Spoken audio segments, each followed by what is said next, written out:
Hello and welcome to this video. இப்போ இந்த வீடியோல நாம பார்க்க போறது 3rd November 2015ல நடந்த ரொம்ப முக்கியமான நிகழ்வுகளை பார்க்க போறோம். சரி, ஃபர்ஸ்ட் அப்படின்னு என்னன்னு பார்த்தீங்கன்னா fast patrol vessel ICGS அரிஞ்சை commissioned in Kochi. என்ன அப்படின்னு பார்த்தீங்கன்னா ரொம்ப சிம்பிள். அதாவது அதிவேக படகு பார்த்தீங்கன்னா ICGS அரிஞ்சை அப்படின்ற அந்த நேம்ல பணியில சேர்க்கப்பட்டது. கமிஷன்னா என்னன்னா, கமிஷன்னா என்னன்னா பணியில் சேர்க்கப்பட்டது அப்படின்ற மீனிங். இது பாத்தீங்கன்னா எங்க நடந்தது அப்படின்னு பார்க்கும்போது கடலோர காவல் படையில பாத்தீங்கன்னா ICGS அரிஞ்சை அப்படின்ற அந்த படகை சேர்த்திருக்காங்க. அந்த படகோட டைப் எப்படின்னு கேட்டீங்கன்னா அதிவேகமா அந்த படகு செல்லக்கூடியது. பேசிக்கலி பாத்தீங்கன்னா இத அந்த கமிஷன்ல, அதாவது அந்த கொச்சியில அந்த எல்லை பாதுகாப்பு படையில சேர்க்கிறதுக்கு அறிமுக விழா நடத்துவாங்கல்ல, அதுல அந்த அறிமுக விழால இந்த படகை சேர்த்தவர் யார் அப்படின்னு பார்க்கும்போது வைஸ் அட்மிரல் அதாவது naval commander vice admiral Sunil Lanba. சரிங்களா, vice admiral Sunil Lanba LANBA.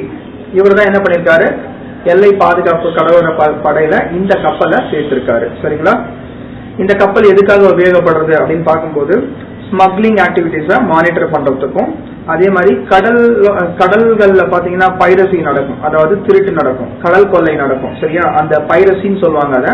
So அந்த கடல்ல நடக்கிற அந்த கடல் திருட்டை தடுக்கிறதுக்காகவும், அதே சமயம் பிஷர்மென்ஸ் அவங்களுக்கு பாதுகாப்பு கொடுக்கறதுக்காகவும் இந்த கப்பல் செயல்படும் அப்படின்னு சொல்லி கொடுத்திருக்காங்க. கப்பலோட பேர் பாத்தீங்கன்னா fast patrol vessel ICGS அரிஞ்சை ARINJAY அரிஞ்சை. இந்த கப்பல் எங்க சேர்த்திருக்காங்கன்னு கேட்கும்போது கொச்சின். சரிங்களா, சரி. அடுத்ததா ரொம்ப பழமையான 29 வருஷம் பாத்தீங்கன்னா தொடர்ந்து ஸ்பீக்கரா இருந்திருக்காரு வெஸ்ட் பெங்கால்ல. சரிங்களா, மார்க்சிஸ்ட் கம்யூனிஸ்ட் கட்சியை சேர்ந்தவர்.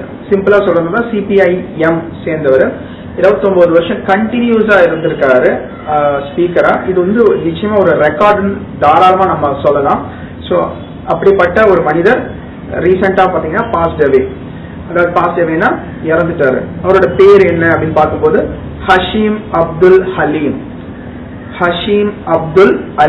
Hashim spelling HASHIM.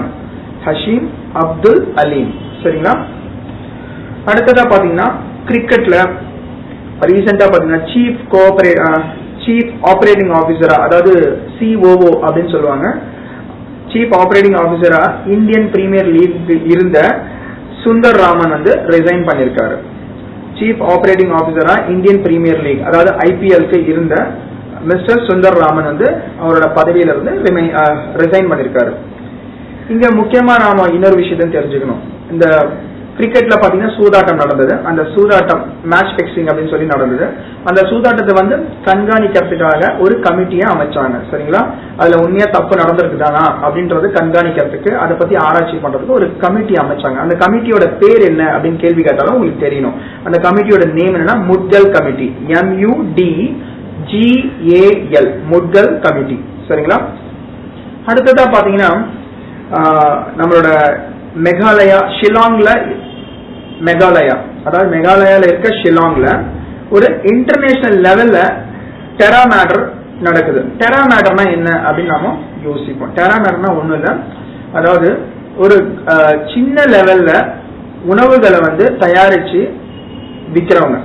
ஆனா அவங்க ஹைஜீனிக் லெவல்ல, அதாவது ரொம்ப ஹைஜீனிக்கா ஃபுட்டை தயாரிச்சு விக்கிறவங்க. Small level producers of food அப்படின்னு அவங்கள சொல்லலாம். பாத்தீங்கன்னா இந்த டெரா மேட்டர் அப்படின்றதுனா கிட்டத்தட்ட ஆல் ஓவர் த வேர்ல்டு பாத்தீங்கன்னா இந்த மாதிரி அமைப்புகள் 2000க்கு மேல இருக்கிறதா சொல்றாங்க. அதாவது 2000க்கு மேல இந்த மாதிரியான அமைப்புகள் டெரா மேட்டர் அமைப்புகள் இருக்கிறதா சொல்றாங்க. டெரா மேட்டர்னா உணவுகளை சின்ன லெவல்ல உற்பத்தி பண்ணி ரொம்ப குவாலிட்டியா உற்பத்தி பண்ணி வியாபாரம் பண்றவங்க அப்படின்னு சொல்லலாம். இந்த டெரா மேட்டர், இந்த இன்டர்நேஷனல் லெவல்ல நடக்கிற இந்த டெரா மேட்டர் இந்த கண்காட்சியில பாத்தீங்கன்னா உலகம் ஃபுல்லா இருந்து கிட்டத்தட்ட 100க்கும் மேற்பட்ட ஆதிவாசிகள் கலந்துருக்காங்க. அதாவது ஆதிவாசிகள் நம்ம சொல்லும்போது ட்ரைப்ஸ் சொல்லுவோம். ட்ரைப்ஸ்னா ஆதிவாசிகள். சரிங்களா, சோ அந்த 100க்கும் மேற்பட்ட ஆதிவாசிகள் அந்த கம்யூனிட்டிஸ் கலந்துருக்காங்க. இதோட சிறப்பம்சம் என்னன்னு பார்த்தா, இந்த கிட்டத்தட்ட 100க்கும் மேற்பட்ட ஆதிவாசிகள் எங்கெங்கெல்லாம் வந்திருக்காங்கன்னு சொல்லும் போது கிட்டத்தட்ட 58 டிஃப்ரெண்ட் கண்ட்ரீஸ்ல இருந்து இந்த ப்ரோக்ராம்காக வந்திருக்காங்க.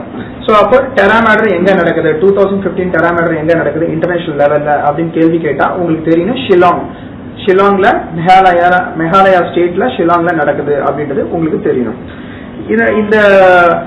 இந்த ஃபேரை நடத்துறது யாரு அப்படின்னு கேள்வி கேட்டாங்கன்னா அப்போ உங்களுக்கு பதில் தெரியணும். யார் நடத்துறா அப்படின்னு கேள்வி கேட்டா, north east slow food and agro biodiversity society. North east slow food and agro biodiversity society. சிம்பிளா சொல்றதா இருந்தா NESFAS அப்படின்னு நாம சொல்லலாம். சரிங்களா? இந்த நிகழ்ச்சியில பாத்தீங்கன்னா ஒவ்வொரு ட்ரைப்ஸும், அதாவது ஒவ்வொரு பழங்குடி மக்களும் பாத்தீங்கன்னா அவங்களோட சாங்ஸ், அவங்களோட நடனங்கள், அவங்களோட உணவு முறைகள், அவங்களோட கலாச்சாரம் எல்லாத்தையும் வந்து பகிர்ந்துக்கிறாங்க இந்த நிகழ்ச்சியில. அடுத்ததா பாத்தீங்கன்னா ஆல் இண்டியா ரேடியோ திருவனந்தபுரம். இந்த ஆல் இண்டியா ரேடியோ திருவனந்தபுரத்துக்கு பாத்தீங்கன்னா, அதாவது ட்ரிவாண்ட்ரம் அப்படின்னு நம்ம சொல்லலாம். சரிங்களா? இந்த ட்ரிவாண்ட்ரத்துக்கு பாத்தீங்கன்னா இப்ப ரீசெண்டா 52nd ஜெனரல் அசம்பிளி, அதாவது 52nd ஜெனரல் அசம்பிளி வந்து எங்க ஏசியா பெசிபிக் பிராட்காஸ்டிங் யூனியன்ல நடந்திருக்கு. சரிங்களா? ஏசியா பெசிபிக் பிராட்காஸ்டிங் யூனியனோட 52வது ஜெனரல் அசம்பிளில நம்ம திருவனந்தபுரத்தை சேர்ந்த ஏர் இந்தியா, அதாவது ஆல் இண்டியா ரேடியோக்கு ஒரு பரிசு கிடைச்சிருக்கு. எதுக்காக அந்த பரிசு கிடைச்சிருக்கு அப்படின்னு பார்க்கும்போது, குழந்தைங்களை வந்து பாத்தீங்கன்னா குழந்தைகள் சம்பந்தமா ஒரு சைல்டு லேபர் சம்பந்தமா ஒரு நிகழ்ச்சி நடத்திருக்காங்க ஆல் இண்டியா ரேடியோல. அந்த நிகழ்ச்சிக்கு வந்து அந்த முதல் பரிசு கிடைச்சிருக்கு. சோ இந்த நிகழ்ச்சியை நடத்தினவர் யார் அப்படின்னு பார்க்கும்போது பைஜு மேத்யூ. நிகழ்ச்சியை நடத்தினவர் யாருன்னு கேள்வி கேட்டா பைஜு மேத்யூ.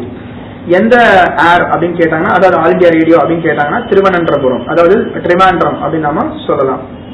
அதே மாதிரி எதுக்காக இந்த பிரைஸ் கிடைச்சது அப்படின்னு கேள்வி கேட்டாங்கன்னா, சைல்ட் லேபர் பத்திய ஒரு விழிப்புணர்வை ஆல் இண்டியா ரேடியோல உருவாக்கி இருக்காங்க. சரிங்களா? சரி, அந்த ப்ரோக்ராம் வந்து கண்டிப்பா ட்ரிவாண்ட்ரம்னா மலையாளம். சோ அப்ப மலையாளத்துல அந்த ப்ரோக்ராம் ஒளிபரப்பாச்சு. அந்த ப்ரோக்ராமோட பேர் மலையாளத்துல என்னன்னு கொடுத்துருக்காங்கன்னா நில்கம் இவர் கொப்பம். இதோட மீனிங் என்னன்னா, இதோட மீனிங் என்னன்னு பாத்தீங்கன்னா அவங்க கூட நிக்கிறது அப்படின்ற மீனிங்ல வரும். சரிங்களா? சரி, அடுத்ததா பாத்தீங்கன்னா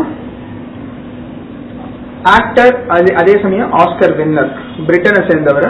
அவர் ரீசெண்டா பாத்தீங்கன்னா மிஸ்டர் காலின் வெல்லன், ஸ்பெல்லிங் வந்து COLIN, காலின் வெல்லன், WELLAND வெல்லன்.